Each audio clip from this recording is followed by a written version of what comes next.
Eles se reuniram, Tarcísio e Bolsonaro juntos novamente na Papudinha. Mas o que torna essa visita tão explosiva e digna de análise política minuciosa não é o reencontro em si. É o fato de que um nome teve que assinar a permissão para que ela acontecesse: o ministro Alexandre de Moraes, do Supremo Tribunal Federal. O xerife do STF deu a sua bênção para a reunião que, de fato, pode definir o futuro da direita brasileira e principalmente a rota do governador de São Paulo, Tarcísio de Freitas. A pergunta que ecoa nos corredores da capital federal é clara: foi um gesto de distensão e civilidade de Moraes ou foi, na verdade, um recado disfarçado? Um movimento calculado de supervisão judicial sobre articulações políticas de alto risco? Para entender a gravidade desse movimento, precisamos contextualizar a cena. De um lado, Jair Bolsonaro, ex-presidente pivô de inquéritos explosivos no Supremo, legalmente restrito e obrigado a prestar contas sobre cada passo político mais significativo que envolva seu círculo.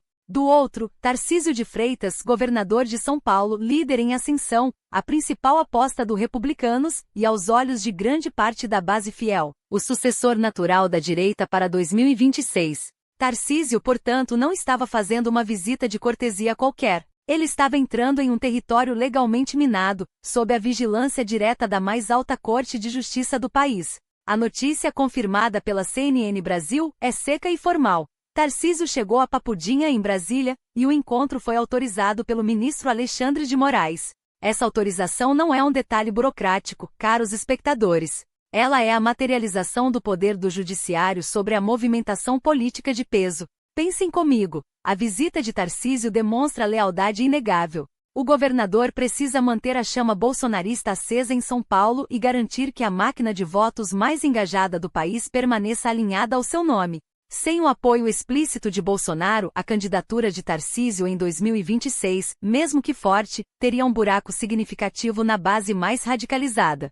Portanto, ir a Papudinha é um sinal claro: eu estou com vocês. Mas essa lealdade tem um custo, e esse custo é Moraes. A decisão do ministro de liberar o encontro pode ser lida de duas formas, e as duas são extremamente estratégicas para o STF. Primeira leitura: normalidade sob vigilância. Ao autorizar, Moraes desarma qualquer discurso de que o ex-presidente está isolado ou de que a justiça está impedindo encontros políticos. A corte diz: tudo bem se reunir, mas lembrem-se, estamos observando.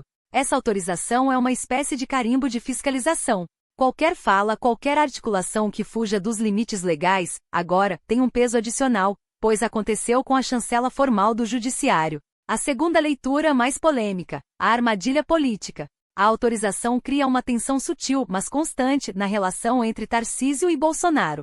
Tarcísio é o futuro. Bolsonaro lida com o passado e com problemas legais que se acumulam. O governador de São Paulo tem demonstrado uma capacidade notável de transitar entre a base ideológica e o pragmatismo necessário para governar o maior estado do país. Ele fala a linguagem da direita, mas se mantém distante das narrativas mais extremas que poderiam lhe custar apoio no centro.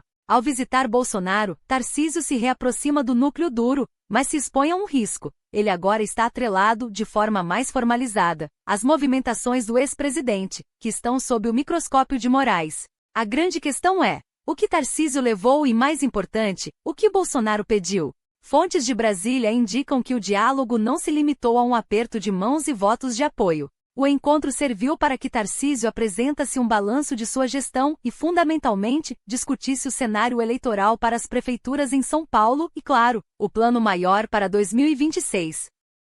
Bolsonaro precisa de Tarcísio não apenas como sucessor, mas como um escudo. Ele precisa garantir que a sua influência política seja mantida através de quadros fortes e leais. A visita de Tarcísio cimenta essa lealdade publicamente. No entanto, o governador sai de Brasília com um peso novo nas costas. Ele é, inegavelmente, o líder da oposição, mas agora ele lidera sob a sombra de uma autorização judicial. Ele não pode mais se dar ao luxo de um distanciamento estratégico, pois acabou de demonstrar a quem presta contas políticas prioritariamente. A Papudinha foi o palco de um rearranjo de forças. Tarcísio reafirmou sua origem e sua lealdade à base, mas ao ter que pedir permissão indireta ao STF para fazê-lo, ele prova que o controle do jogo político de alto nível não está mais apenas nas mãos dos eleitos. Está nas mãos de quem detém o poder da caneta da justiça. O encontro de hoje é o ponto de virada para Tarcísio. Ele é agora, oficialmente, o herdeiro com a bênção.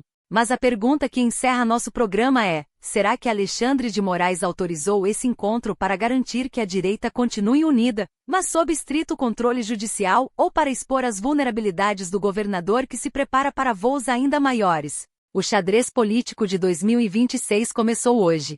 E o movimento mais impactante foi feito não por quem se reuniu, mas por quem permitiu a reunião. Deixe sua opinião nos comentários. A Papudinha continua em atualização, e nós continuaremos monitorando cada passo. Até a próxima análise.